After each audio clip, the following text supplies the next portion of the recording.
ತಾಲೂಕಿನ ಶಾಸಕರಿಗೆ ಮನವಿ ಮಾಡ್ಕೊಳ್ತೀನಿ.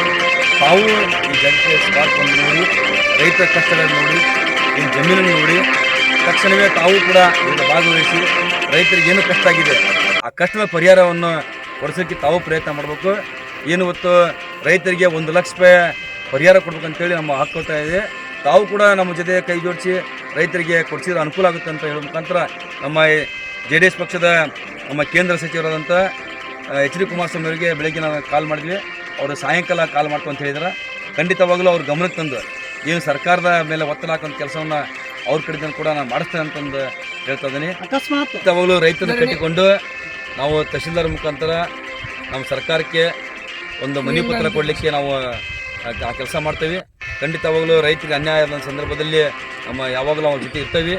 ಏನು ಪ್ರಯತ್ನ ಮಾಡಲೇಬೇಕು. ಪ್ರಯತ್ನ ಪಟ್ಟು ಪ್ರತಿಪಕ್ಷ ಸಿಗ್ತೀವಿ. ಇವತ್ತು ನಾವು ಪ್ರಯತ್ನ ಪಟ್ಟು ರೈತರಿಗೆ ನಾವು ಏನು ಪರಿಹಾರ ಕೊಡಿಸಲಿ ಯಶಸ್ವಿ ಆಗ್ತೇವೆ ಅಂತಂದು ನನಗೆ ವಿಶ್ವಾಸ ಇದೆ. ನಾವು ರೈತ ಅದರಲ್ಲಿ ನಾನು ಈಗ ರೈತರ ಕಷ್ಟ ಏನನ್ನೋದು ನನಗೆ ಸಾಕಷ್ಟು ಅರಿವಿದೆ. ಈಗ ನಾ ಆಶ್ವಾಸನೆ ಕೊಟ್ಟು ನಾವೆಲ್ಲ ರೈತರಿಗೆ ಆಶ್ವಾಸನೆ ಕೊಟ್ಟರೆ ಅವರು ಆಶ್ವಾಸನೆ ತಕ್ಕಂಥ ದೇವರ ಶಕ್ತಿ ಕೊಟ್ಟಾನ. ಪುನಃ ಪದೇ ಇದೇ ರೀತಿ ಆಗೋದ್ರಿಂದ ನಾವೆಷ್ಟು ಆಶ್ವಾಸನೆ ಕೊಟ್ಟರು ಅವರಿಗೆ ತಡ್ಕೊಳ್ಳೋ ಶಕ್ತಿ ಇಲ್ಲ ಈ ಸಾರಿ. ಯಾಕಂದ್ರೆ ಪದೇ ಈಗ ನಾವು ಹೆಚ್ಚಿಗೆ ಬೆಳೆದಂಥ ಸಂದರ್ಭ ಈ ಕಳೆದ 6 ತಿಂಗಳು ಬೆಲೆ ನಾವು ಬೆಳೆದಿದ್ದೇವೆ. ಭತ್ತದ ಬೆಳೆ ಚೆನ್ನಾಗಿ ಬೆಳೆದೇವೆ. ಇವತ್ತು ಈ ರೀತಿ ಲಾಸ್ ಇದೆ. ಪದೇ ರೈತನಿಗೆ ಹೊರೆ ಮೇಲೆ ಹೊರೆ ಬಿತ್ತಪ್ಪ ಅಂದ್ರೆ ಯಾರ ರೈತನಿಗೆ ತಡ್ಕೊಳ್ಳೋ ಶಕ್ತಿ ಸಿಗಲ್ಲ. ಹೀಗಾಗಿ ಆ ದೇವರು ಆ ಶಕ್ತಿ ಕೊಡುವಷ್ಟು ಆ ದೇವರು ಅವ್ರಿಗೆ ಆಶೀರ್ವಾದ ಮಾಡಲಿ ಅಂತ ಅಷ್ಟು ನಾನು ದೇವರಿಗೆ ಬೇಡ್ಕೊಳ್ತೀನಿ. ಆದರೆ ಅವ್ರು ಸಂಪೂರ್ಣವಾಗಿ ಅವ್ರಿಗೇನು ಧೈರ್ಯ ಕೊಡಬೇಕು ಅಂದ್ರೆ ಆ ಸರ್ಕಾರವೇ ಪ್ರತಿ ಎಕರೆಗೆ 1 ಲಕ್ಷ ಕೊಟ್ಟರೆ ಅಲ್ಲಿಗೆ ಸಂಪೂರ್ಣವಾಗಿ ಧೈರ್ಯ ಸಾಂತ್ವನ ಹೇಳ್ದಂಗೆ ಆಗುತ್ತೆ ಅಂತ ಹೇಳಿದಂಗೆ.